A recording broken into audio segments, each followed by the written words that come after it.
নিখিলবঙ্গ মেধা উৎকর্ষ পুরস্কার বিতরণী উৎসব অনুষ্ঠিত হলো কালিয়াগঞ্জে।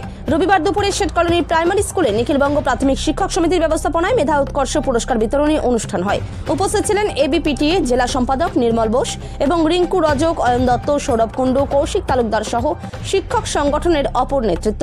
নিখিলবঙ্গ প্রাথমিক শিক্ষক সমিতির উদ্যোগে গত নভেম্বর মাসে সারা রাজ্য জুড়েই প্রতিযোগিতামূলক মেধা উৎকর্ষ পরীক্ষা গ্রহণ করা হয়েছিল। কালিয়াগঞ্জ ব্লকে দুটি চক্রের অধীন বাংলা মিডিয়ামের দ্বিতীয় থেকে পঞ্চম শ্রেণীর পড়ুয়াদের নিয়ে নিখিলবঙ্গ মেধা উৎকর্ষ পরীক্ষায় সফল ছাত্রছাত্রীদের এদিন পুরস্কৃত করা হয়। পুরস্কার বিতরণী উৎসব ঘিরে সাংস্কৃতিক আসর ছিল। কালিয়াগঞ্জ থেকে প্রতিনিধি অনুপ জয়সওয়ালের রিপোর্ট, বিগ নিউজ বাংলা।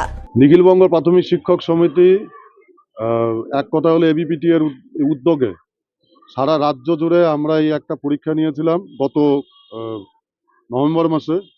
সেই পরীক্ষার ফলাফল ঘোষণা হয়ে গেছিল এবং আজকে সার্কেল স্তরে আমাদের আজকে মানে পুরস্কার বিতরণী উৎসবটা হলো ক্লাস 2 থেকে পঞ্চম শ্রেণী পর্যন্ত, ফার্স্ট সেকেন্ড থার্ড। এবং আমাদের সবচেয়ে খুশির বিষয় হলো যে রাজ্যের মধ্যে আমাদের সার্কেলের দুজন বাচ্চা রাজ্যে স্থানাধিকার করেছে। এবং নিখিলবঙ্গ প্রাথমিক শিক্ষক সমিতি সবসময় চায় শিক্ষা এবং শিক্ষকদের হয়ে লড়াই করে আসছে। আমরা এই শিক্ষাটাকে বাঁচানোর জন্য আমরা এই মানে পরীক্ষার মাধ্যমে বাচ্চাদেরকে, এত প্রত্যন্ত গ্রামের বাচ্চাদের যারা কখনোই এই কম্পিটিটরস পরীক্ষাগুলোতে অংশগ্রহণ করতে পারেনি, তাদেরকে নিয়ে আমরা এই পরীক্ষাটা চালিয়েছিলাম।